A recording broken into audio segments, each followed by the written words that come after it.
حضرت محمد اقبال لاهوری میگوید بیا ای بی ادب خود را ادب کن، بیا ای بی ادب خود را ادب کن، مسلمان زاده ترکی نسب کن. بیا ای بی ادب، ای شانی بی ادب، بیا ای بی ادب خود را ادب کن، مسلمان زاده ترکی نسب کن. مسلمان زاده هستی، نسب تا ترک کن. من فلانی هستم، من بچه فلانی هستم، اینها را ترک کن. میگوید برنگ احمر و رگ و خون و پوست عرب نازد اگر ترکی عرب کن.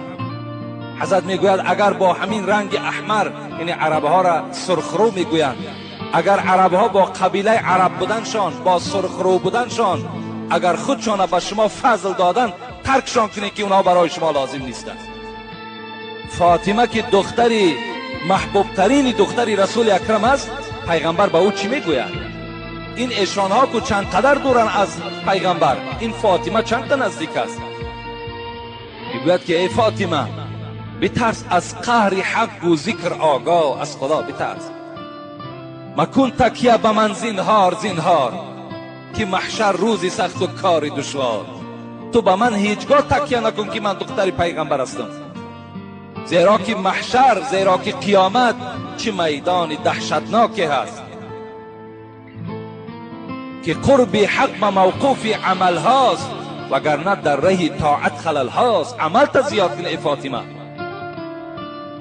منازی که پیامبر زاده ام من، میان بندگان آزاده ام من. نناز میگوید که من دختری پیغمبر هستم، در بین تمام مردم فرق کننده هستم. نناز میگوید با فردا از عمل پرسند بسیار، زیزاد و نسل کی پرسند هشدار. ای فاطمه از نسلت نمی پرسند، از اولادت نمی پرسند، از عملت می پرسند چه عمل داشتی. یعنی باید که بین ایشان ها و بین غیر ایشان ها باید که تکبری وجود نداشته باشد، جدا کردن وجود نداشته باشد. وای گفته است که ما دختر میگیریم لکن دختر نمیدهیم. این فضل بین، دختری ما را میگرفته است لکن دختر ما را نمیداده است. آیا این جدا کردن نیست؟ اصلت از قطره منی لایق تو نیست منی. خبر میده اصلت از قطره منی لایق تو نیست منی. از راه بول شدی کبر و منی ها چی کنی؟ ای انسان کسی نباشی،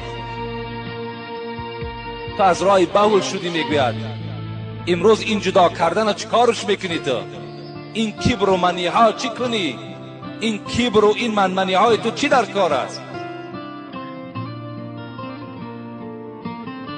باید که ما و شما جدا نکنیم. در ملک ما و شما فقط اسلام داشتن شرط است.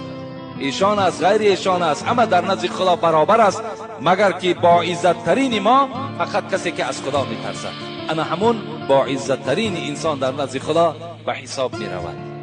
این جوانی که اگر همچنان اگر خانه رفته باشد که این خیل گفته باشد، خانه را ترکش کن، راه دختر دیگر کسا بگیر.